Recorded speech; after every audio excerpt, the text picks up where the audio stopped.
try and win a semi-final, but we know the face of that challenge because, as you've alluded to, South Africa are not only winning those tight games, they're playing better and better. But the way Owen can drive, or not just Owen, you've got a number of guys who could drive a team around the field, playing the sort of the tactical, mastery of the game that is required at this level. That obviously you've talked about a lot. I mean, that must fill you with confidence that you go into this match, and like people were sort of saying last night, that anything can happen in these games. So is it almost about you sort of just have to keep yourself in the fight and stay in it for as long as you possibly can, almost, and then try and take those few moments that come your way? Yeah, I don't think you want to try and stay in anything. I think you'd be the wrong way to look at it. We've got to take our moments and try and get as many of them as we can. But as I say, we know the size of this incredible challenge, but what an exciting challenge you get to go play arguably one of the best rugby teams ever in a World Cup semi-final when no one thought we'd be here. So yeah, it's going to be a great week. Can I just check, were there any injuries last night or anything? No, I think I'd say it's only 10 and we have medical updates, but I think again we looked in decent shape. Great stuff. And just on Manu Tuilagi, if that's all right. I mean, he's obviously, we know his sort of history, like profile of history, his history and things. But for him to be, back and firing at this point, how good is that for him and for you? And how much does it, I suppose, mean to him that, obviously he can put his best rugby on the field at a World Cup and in the knockout stages? Yeah, I'm delighted for Manu. All his hard work, all what he's been through over the years of fighting to get back fit, and he's important to us because of how he plays, but his influence around the other people. Great team man. So delighted for him more than anyone, but massive advantage for us to have him on the field and playing really well. Brilliant. Thanks, and good luck for the week. Thank you, mate. Hey, Richard. Will here. How's it going? Hi, Will. Good, thanks. Just, you said should be fine for injuries, but just checking on Marcus, he looked a bit banged up. He's run over a couple of times, but was pretty brave in some of those tackles. How's his face? Yeah. Well, I don't think he gets him. I mean, telling everyone how brave he is, and he gets his head in places where he can take them shots, and unfortunately the shot that was high just caught him wrong, but he's got a fat lip, and as I say, we're just waiting on everyone to clear medicals this morning, and still early on all that stuff, but yeah, hopefully we'll be all good. Can you just talk in as much detail as you're able to about the process you and the other coaches go through? Like you've worked together now for a few years. When it comes to these big games and coming up with a tactical plan to beat the opposition, we always hear a lot about how Steve and you guys are very meticulous in your look at the opposition and as well as what you can do. Can you just talk us through that process and how it kind of goes through the week now? Yeah, no, so it's a little bit different than usual, because usually you're probably analysing one team, and we would do that halfway through last week's, but we had to analyse two. So we will put a bit more meat on the bones this morning of that. We've already met, and we will be meeting again and sent away with a list of stuff to look at and to get right, so that we can give the players as much clarity as we can on areas that we want to go after and what we can do, and then it's about simplifying as much as we can, because the bigger the game, the more we want it to be clear for them, so that they can go and put their game out on the field. But in terms of a process, it'd be pretty thorough and throughout the week, really, before we get to this point. So a little bit different than normal, but yeah, one that's always enjoyable. When it gets closer to the weekend, there's something that people have said about Sean Edwards and other coaches before. It basically comes down to like 3 messages. Is it as simple as that? And how much do you allow yourselves to push the emotional buttons when it gets to a massive semi-final like this? Yeah, I mean, the semi-final will be emotional anyway. I think what you have to be careful of is pushing the emotional button too many times this week. We need the emotion right on Saturday night, not before. So making sure that we control the emotion, energy, and we would go through the parts of our game plan. We would lay them on and make sure that we we check and refine what's going on with those parts of those plans. So we will do the same as we always do. We will make sure that we are fresh going into Saturday night, both physically and mentally. And just the last one from me, when it comes particularly to South Africa, when everyone knows what their plan A is the plan A, and if they don't do that, they'll do plan A better kind of thing. Do you have to, as a coaching group and a group of players, offer something different, like change the game somehow to get around that? Because you know what they're bringing, and it's no surprise, is it? Do you have to offer something that, I don't know, shocks them or does something different? Yeah, I think it's probably, they've evolved a lot. Like they've had this the strength of their game that is well known and how they've played. But I think in the last year or so, I think you've seen a massive involvement in what they do and the differences on who they're picking now and what that looks like for them. So it's what you'd want to do as a team. It's what would any team who's been successful ends up having a really strong base and core to their game. And as I say, these coaching teams have been together 6 years. These players have been together a large part of them for that time, so they know what they want to do. But then they started adding things to the game and how they move the ball or how they exit and all different things that have now got more variety to them. So probably less so than you used to. And we've got multiple threats now, and that's probably why they're aiming to be that, one of the best ever. Nathan Gogela here from the South African media. Firstly, congratulations on reaching the quarterfinals. I just got 3 questions for you. Do you see any similarities between how Fiji played compared to South Africa, for example, dominant tackles and the running game, especially with Manu Tuilagi at 10 for the box? And perhaps what will you be expecting from the Springboks this coming Saturday? Hello, mate. Nice to meet you. So similarities, yeah, big in the tackle. I think South Africa put more men into that tackle and probably even stronger at in terms of breakdown, in terms of consistency of it. I think Fiji would pick and choose like breakdowns with Botia. South Africa, those threats are all across the field. So we know a big physical challenge at the breakdown.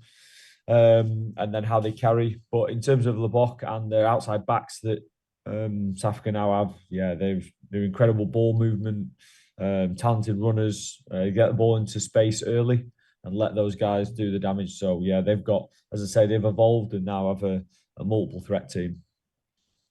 Just the second last one is just a 6-day turnaround for you guys. Does this in a way affect preparations for Saturday?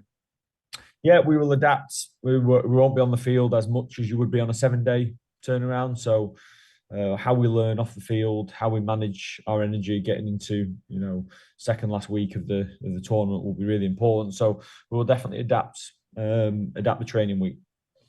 Just a final one. You guys obviously gone about your business under the radar compared to the other 2 pools. I think the important question here: do you feel that you have what you guys have what it takes to beat the Springboks on Saturday? Yeah, as you said, under the radar. We've not been under the radar with our media, but we've not been talked up too much by it either. So I understand the question. Look, yeah, it's semi-final. It's knockout rugby. Like, why does everyone turn up to watch sport? Because you don't know the result beforehand. It'd be boring if you knew the result, wouldn't it? So we are not there for a holiday. We're not there just to turn up. We want to put the best of ourselves on the field. We do that. We'll be in with a chance. Cool. Thank you very much. Thank you, mate. Richard. Hi. I've got 2 of you. Who have I got? Sorry. Thanks, mate. I won't be too long. Richard, hi. What did you make of the, from an attacking point of view, of the Farrell, Tuilagi, March and midfield? Yeah, no, good at times. I think we could have. We created a few opportunities that we didn't take hold of as we want, but yeah, with Smith out the back of some power and some run, it looked like it was working quite nicely for us. As I say, we got a really good foothold in the game, and then it was more other parts of the game in terms of how we got out of our half that you'd want to make sure that we tighten up a little bit to give away less opportunities and get ourselves more of that ball that we looked reasonably sharp with early on. And is Smith the key to that attacking balance with Farrell at 10, looking at the Springboks? No, I don't know if the key would be the right word, but we definitely have to get connections in that back line. So who's going to connect to 10? Daly's another guy that connects really well to Farrell. So that we know that we just need to make sure that as ever there's a balance right there for us. And that what that looks like this week might be different from last week in terms of what the opposition pose and what we want to do with the ball. His selection was questioned by many fans as well. Did he justify that last night? Did he vindicate it? Not that he needed to prove anything. We definitely need to prove anything. For the game as well when his name was announced. I don't know where those came from in the stadium, but yeah, I mean, I said this last week. It's you know, we're lucky to have him. As ever, tallest trees catch the most wind, and he seems to catch a fair bit of it. So, look, proven time and time again, and I don't understand why in England we feel the need to not celebrate that, not enjoy it just because he's not sat in front of social media or media lapping all that up. He's incredibly serious about his career. He's incredibly proud Englishman. He affects any team he's in, and yeah, he was brilliant for us, as we knew he would be. Like that, that was the maddening part of any noise. We knew what was coming. Hey, Richard, Dan from Telegraph. How are you? I'm good, mate. How are you? Yeah, very well, thanks. I know you said you're fairly early on in your analysis of South Africa, but can you maybe just describe what the challenges are as an attack coach facing a Springbok defence? Yeah, well, I think we've all seen for so many years, haven't we, what Jacques, head coach, has brought to them for over a long time in terms of their incredible line speed, their physicality in the tackle, but then their ability to slow and turn you over at breakdown. They have most things covered, and when you watch them, there is an intense knowledge from every player of what they need to do next. And I say backed up with a huge level of commitment and physicality that makes having the ball difficult at times. And obviously that they've gone quite different with their bench splits. They I think started 7-1 and went 5-3 at the weekend. Does that make any difference, or how much of a difference does that make later in the game? And is there any sort of poker match going on, anticipating what they're going to do versus what your plan is? No, I think you've got to go in confident in your selection, your team. What I would say is that you can tell they're incredibly smart, diligent coaching team, because if you think who came on last night, Andre came on, has a big effect on the game. Willie LaRue, massively experienced player, has an effect on the game. So they know they have all these different selection combinations to choose from. They're a great place as a squad in terms of multiple threats, that if they want to go 7-1 and they want to go 5-3, that they make that work because they're bringing on very, very good players. But yeah, very, very smart coaching team, backed up with some impressive players. And this finally, Steve's spoken a lot about your sort of Q4 performances. Is that where you think that the game will be won and lost? Yeah, if it's tight, it will be. Every game's different. The semi-final, it would be usually they'd be tight, close affairs where it comes down to those moments near the end. So if that's the case, then both teams have got plenty of experience of what that looks like. Okay, we're going to go Tom, then Alex, then we're done. Thank you. Hi, Richard. I was just going to ask about Jamie George, if possible. He's been first choice hooker for, I don't know, 300 years, basically. What makes him so impressive, and what keeps him sort of ahead of the chasing pack? I don't think Jamie would thank you for the how long he's been first hooker for, but no, really impressive guys. A great effect on the team. Excellent at set piece. As good a thrower as I've ever seen. But really smart with it. Really smart rugby player. Always understands the plan, understands his own game, understands the people around him. So he has a lot of boxes ticked in that. So he's always going to take a really, really good player to get minutes off him, and he's been doing a really good job for us. And you've known him from Sarries as well. Is this something you've seen him grow into throughout his career? Yeah, no, he's definitely grown. He's if you could plan a career of a young hooker coming through, I think Jamie's probably had that. Like, he's had this mentorship from being a young man where he has Shout Brits and he has John Smith, and he gets put into a team at a sort of regular basis, but without being like thrust into it 80 minutes every week, to then developing into coming on in finals, to developing being the main man in finals, and now and it's been the same as his England career. Started as backup and then has developed into the England starting hooker, as you said, for a long time. Thank you. Thank you, mate. Last one then, Alex. Rich, Alex and Mirror, morning. Congratulations on last night.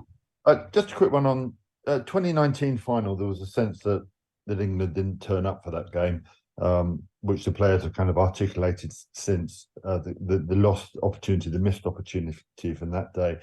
Would you imagine that might bring some sort of energy into the camp this week? I don't know. It'd be hard for me to comment on because I wasn't there. I think missed opportunity, you'd always feel that in a final. I've lost finals at a different level, and you always feel like a missed opportunity. But that'd probably be doing South Africa some discredit because of what they produced that day, and it's always the finals about the team that wins it. So whether some players use that as motivation, some players take that as a brilliant learning from into this week, then hopefully that's what they bring. But I wouldn't like to preempt what feelings that 4 years ago has on this game, and on Saturday night we need to be really clear about that this is a semi-final at 2023, nothing to do with 2019. And a final question: do you sense what sort of support you're getting from back home? There was a couple of comments from a couple of the players last night, suggesting perhaps that people wanted England not to do well. Is that just a tactic to get the best out of a performance, or are you kind of conflicted by what you're hearing? No, I don't think. Well, I heard incredible atmosphere in the stadium, and an amazing amount of support. I think that those comments are probably driven by the questions on Owen, or the questions on the team, the probably lack of good feeling towards them as a what the minority are always the loudest, aren't they? They're who you hear, but the majority of what you heard in the stadium, majority of the people that are turning up and loving this team and supporting it, and I thought they were incredible in the stadium. But they're probably referring to that feeling that of going back to the Owen question, and those sorts of things would be what I'm thinking they'd be referring to. Thanks very much. Hey guys. Thank you. Thanks all. Cheers. Bye. Bye.